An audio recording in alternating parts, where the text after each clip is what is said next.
Have you ever wondered how the concept of love and romance evolved? As humans, we have an innate ability to form emotional bonds, a trait that has been etched into our DNA through evolution. This ability to connect emotionally and form communities wasn't just a fluke of nature, it was a survival mechanism. In a world where danger lurked around every corner, these bonds created a system of reliance and cooperation, a safety net that protected us from threats. Love, in its most primal form, is an irrational degree of loyalty and affection for another person. It's not just about the butterflies in your stomach or the quickening of your heartbeat. It's about the inexplicable drive to protect and care for someone else, often putting their needs before your own. This deep-rooted affection fostered interdependence among early humans, strengthening their chances of survival in a harsh and unforgiving world. It's fascinating to realize that the love we experience today is a legacy from our ancestors, a testament to their struggle for survival and their determination to thrive. As love cemented its place in human nature, societal norms began to shape its expression. Our journey through the history of romance is just beginning, so stay tuned as we unravel the intricacies of this beautiful, complex emotion. What if I told you that romantic love was once seen as a sickness? An intriguing thought, isn't it? Yet that was the reality in ancient times. The philosopher Plato, for instance, believed non-sexual, non-romantic love between family members or close friends was the highest form of love. This was a love that didn't distract, didn't cause irrational behavior, but instead fortified the bonds within communities. Now, romantic love, on the other hand, was seen as a potential threat. It was believed to encourage risky behaviors and decisions, driven more by passion than by practicality. Imagine being so smitten that you forget to hunt for your dinner or defend your tribe. Dangerous, right? Marriage in those times was less about love and more about economics.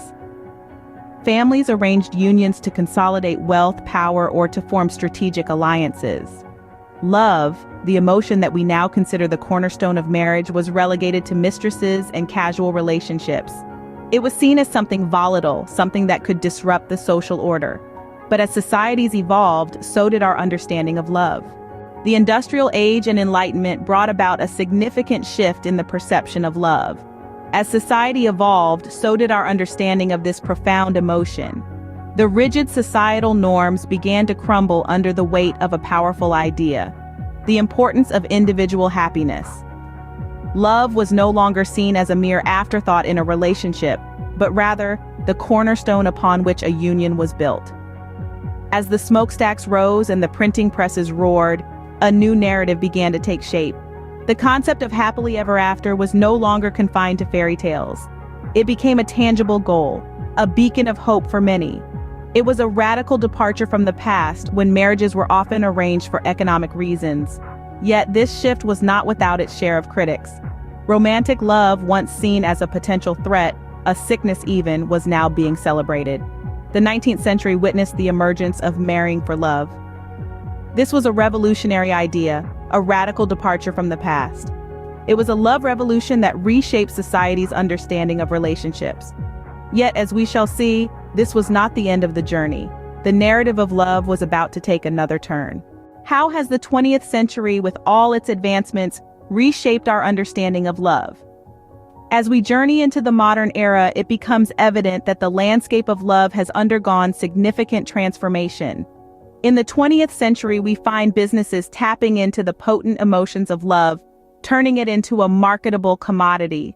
Love was no longer just a personal feeling. It was broadcasted on billboards, sung in songs, and showcased in cinematic love stories. The narrative of romantic love was heavily promoted, creating an idealized version of love that was enchanting and captivating. But love in the modern era is not as simple as it appears in a beautifully wrapped package. It's complex, multifaceted, and demands a great deal of effort and self-discipline. Love, as we've come to understand it, is a continuous journey of growth, understanding, and compromise. It's about navigating the rough seas as well as enjoying the calm waters. Yet, popular culture often glosses over these complexities, selling us the idea of perfect love without the hard work it entails. This skewed perception can lead to unrealistic expectations, creating a disconnect between the romanticized version of love and its real-world application.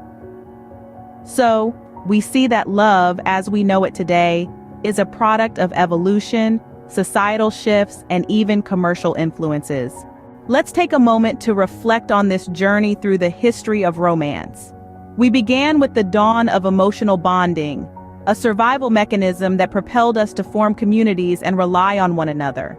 We then delved into the ancient understanding of love, where Plato regarded familial and friendly love as the highest form, while romantic love was seen as a potential threat, often resulting in risky behaviors. Next, we ventured into the love revolution during the Industrial Age and Enlightenment, a period that shifted the emphasis towards love and individual happiness in relationships. It was during this era that the concept of happily ever after emerged, and the idea of marrying for love became an ideal. Finally, we arrived at the modern era where romantic love has been heavily promoted and often commercialized. Yet, it's important to remember that love is more than what's sold to us. It requires sustained effort and self-discipline, a complexity often overlooked in popular culture. Remember, the history of romance is as diverse and complex as love itself, constantly evolving and adapting to the times.